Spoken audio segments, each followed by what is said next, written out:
When I had a call from Lynchy, who's an old vet mate of mine from uni, about Koda, I was blown away. He sounds like such an incredible little guy who's already been through so much. Chris is on his way to the outer Melbourne suburb of Yarrambat, where he will finally meet the famous Koda. In a few days' time, he's due to undergo a massive operation. I knew I had to be here and lend a hand. Looking a little bit sleepy this morning. Right, little guy? Hey, want to go for a run? Koda was born a dwarf, a genetic disaster with very little hope of surviving. Hey Lynchy, how are you? Hey Chris, Mate, good to see you. Good to see you. You must Thanks. be Karen.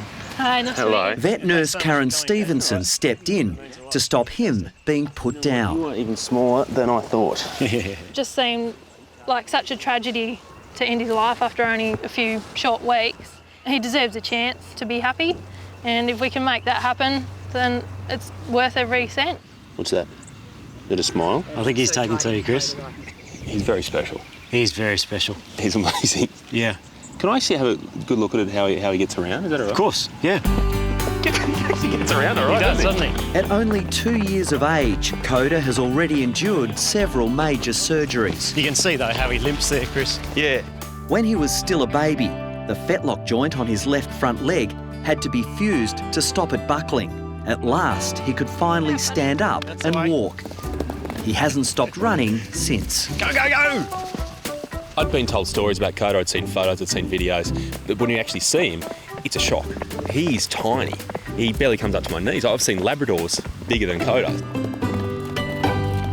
The list of Koda's medical problems and previous surgeries is bigger than he is.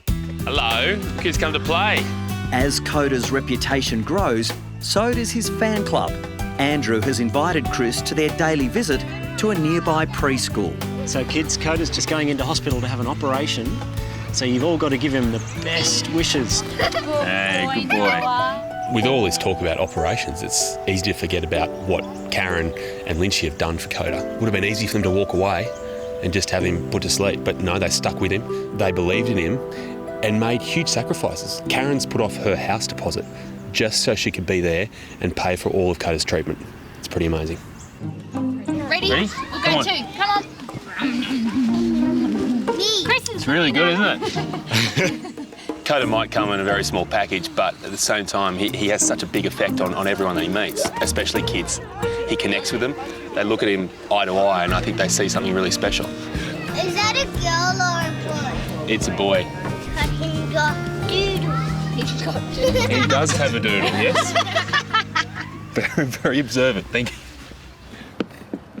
The pint-sized celebrity also carries out his own charity work, raising money and doing regular rounds at Melbourne's Royal Children's Hospital. Lammy's gonna pat him. Lammy's gonna pat him. Oh. It's uplifting. It's fantastic to see the kids' reactions. It's just such a delight taking him in there and seeing the change that it makes to everyone's day in there, not just the patients, but the patients, the children's parents and the staff of the hospital. I think he likes you.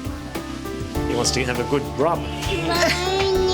Pony. Oh, look, look. I think he's saying, you tickle me, now I'm going to tickle you back. But today at the Yarrambat Clinic, it's time for Koda to become a patient once again. One of the quirks of dwarfism is that sometimes organs or parts of the body are the same size as they would be in a full-size animal. And with Koda, that's the case with his teeth. He's got full-size adult horse teeth inside that tiny skull of his. That tooth there is that big. That's right. Yeah, it's hard to imagine, isn't it? In tiny Koda.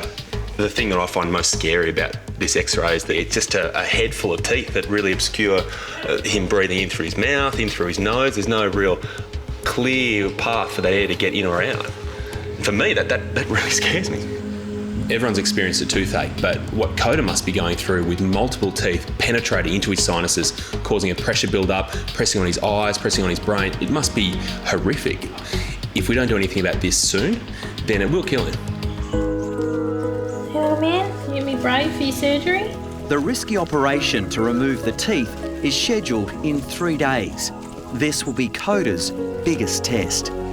Life would be incredibly different without him, and I think a lot of people would miss him terribly because he's a big part of everybody's life here.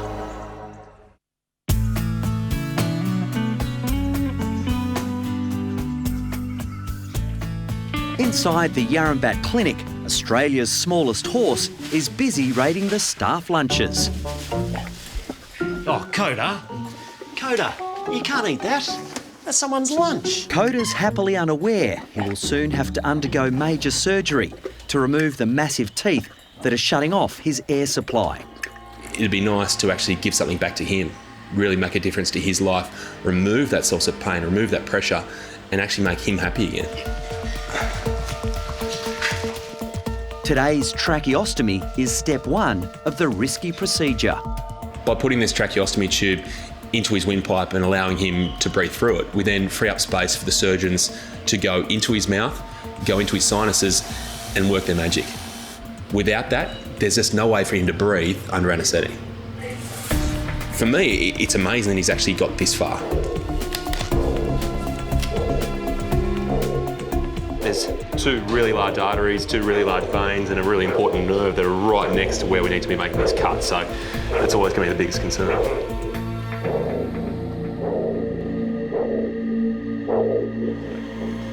It's the really crucial part now. We actually need to cut into the windpipe.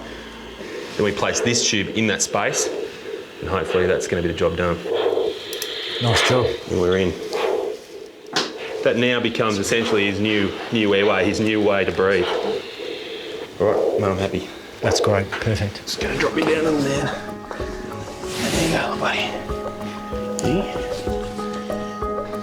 How's that, little buddy? A little wild ride, isn't it?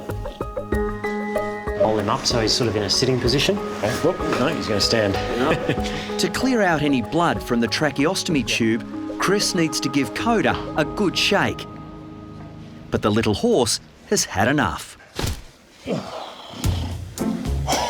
Keep me right in there. Oh, really? Thanks, Koda. That was nice. That was nice. You can have legs looking like yours soon. Oh, man. How tough is Koda? It's an hour after the operation. He walks out to his barn, has a look around, looks at me and goes, mate, you did this. Hey, mate. Well, he's gone. I'm in awe of his toughness. But the reality is he's got a much bigger operation still to come, and I really hope he's up to it. We'll see you in a few days' time, Koda. See you, mate. See you, mate.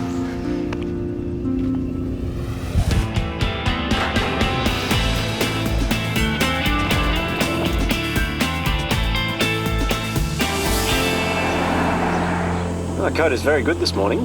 He is breathing very well after his operation the other day. 3 days later, Koda heads to the city with Andrew and Karen for the operation that will hopefully save his life. I can't help but be a bit nervous, I have to say. Yeah, I guess it is a bit like having a child going in for operation. You do feel a large responsibility and you just hope that you're doing the right thing by him. He's just got to get through today. Hey, Lynch, hey, Karen, how you going? How are you? How's the trip in? Yeah, it was good. All right. Hey, big man. He's got a special ramp, does he? He does. The operation will take place at Advanced Vet Care in the Melbourne suburb of Kensington. Boy.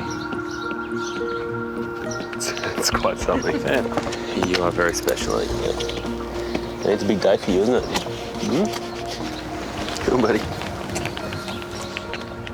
It's an amazing amount of teeth in that small space. Absolutely, unfortunately, yes. Associate Professor Gary Wilson, a specialist horse dentist from Queensland, is doing the surgery for free. It's right up there with doing wombats and koalas, okay, for difficulty. Didn't see anything like Okay.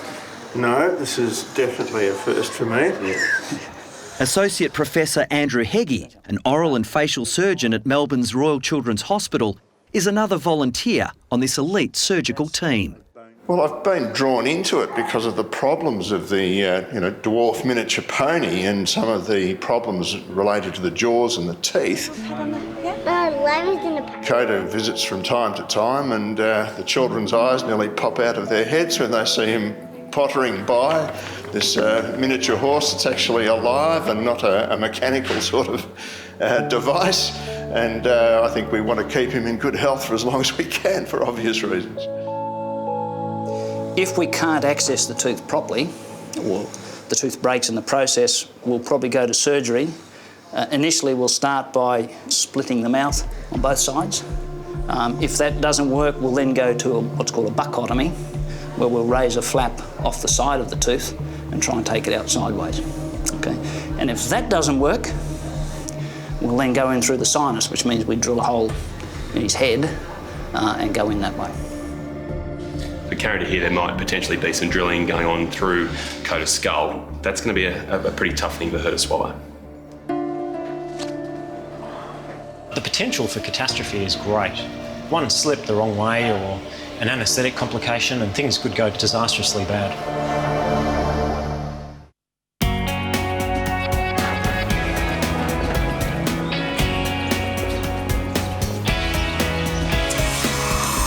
So that back edge is actually still molar 1. Molar 2 hasn't even erupted on this guy yet.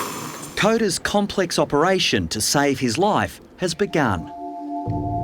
Within a few minutes, Chief Surgeon Gary Wilson has to make a tough decision. First off here is I can't get my finger back to the tooth that I need to extract. So we're going to split him. I'm going to do a bilateral commissurotomy, which means basically I'm going to make him smile bigger, temporarily. What I'll get you to do while I'm cutting is if you can stretch that for me. Sure. That tightens that, which gives me a better cut. Yeah. Pretty drastic way to get a look at the teeth. It is certainly horrifying seeing him with his face split open, but no, he's all right. He's in good hands. Now we got access, because that's the tooth I need is 1, 2, 3, 4. So, time to take the tooth out. I'm about to try and remove the gum from the teeth that are affected. So that's what that's for.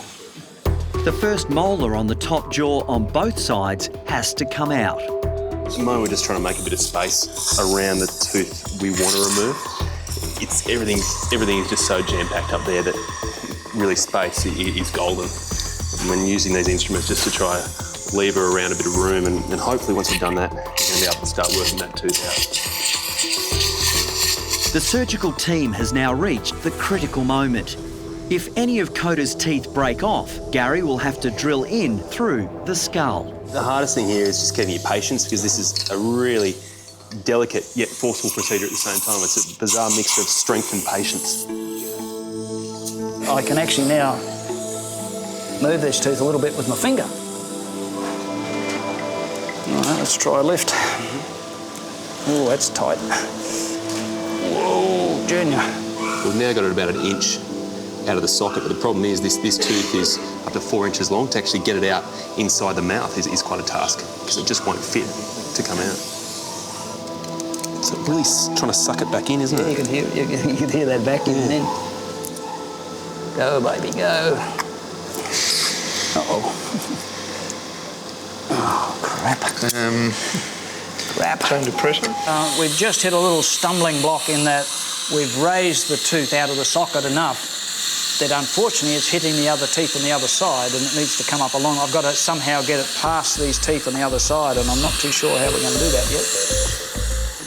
The surgery has now been going for more than 2 hours. It's coming a little bit at a time. Yeah. At last, the team's patience is finally paying off. Yeah. Go, baby, go. Oh, it just keeps on coming, doesn't it? Oh, here we go. Oh. Wow. Oh, my goodness. That's extraordinary, isn't it? Sure is curved. Look at that. And you look at that there, inside that tiny skull. The maths just doesn't add up. And Koda's really paid the full price for that. That's incredible.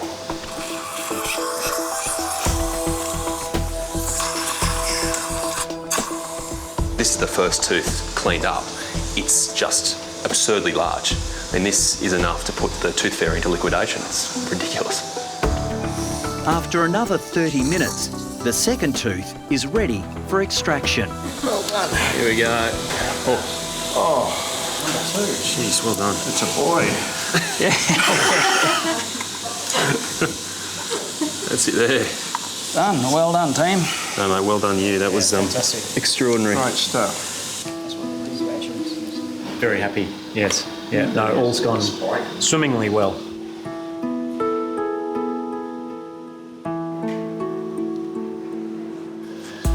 For me to be a part of this surgical team and actually take part in this operation for Koda is special, but to know that it is a life-saving procedure, it's really something. You just need to look at the faces of Lynchy and Karen to see the relief. We expect so much maturity of him, don't we? You forget that he's just a little baby. It's a tough little fella. He's a tough little fella. Made us all very proud, mate. Incredibly, Koda is back up on his feet only 15 minutes later. Take it slowly now. But it will take him at least a month to fully recover. He's going to play the little tough guy and carry on as though he's in no pain at all, but he'd be feeling it right now. You're a remarkable little fella. He's a small little man, but he's had to become a big guy on the inside to go through and overcome all these hurdles.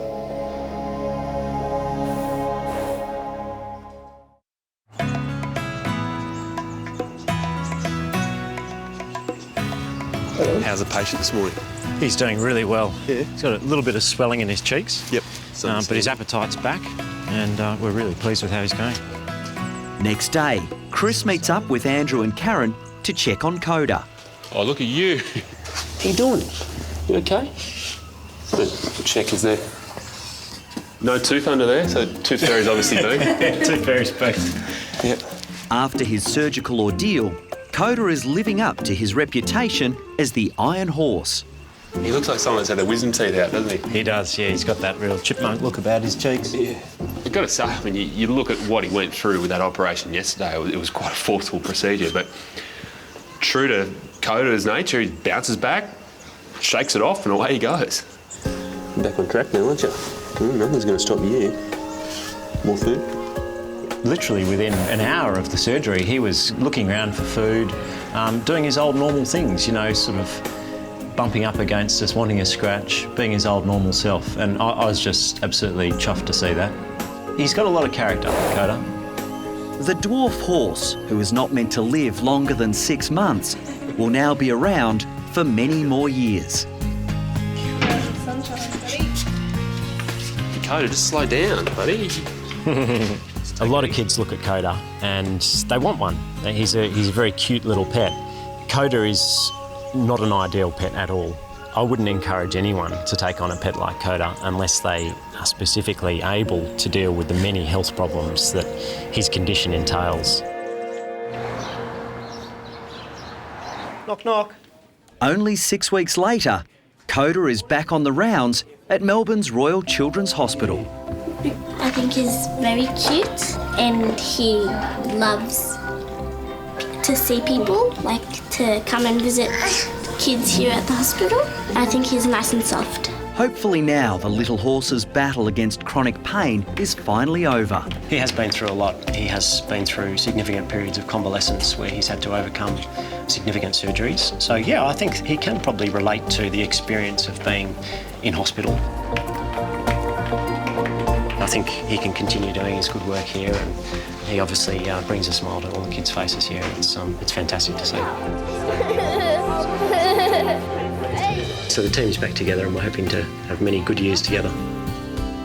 I'm lucky enough to see animals every day of my life, but there aren't many that come along like Koda. He's the smallest horse in Australia, but he's one that's probably left the biggest mark on me. Hi, I'm Dr. Danny Dusek from Bondi Vet. If you love our show and want to see more, plus some amazing content about pets and how to care for them, hit the subscribe button. Click that little notification bell and we'll see you on our next video.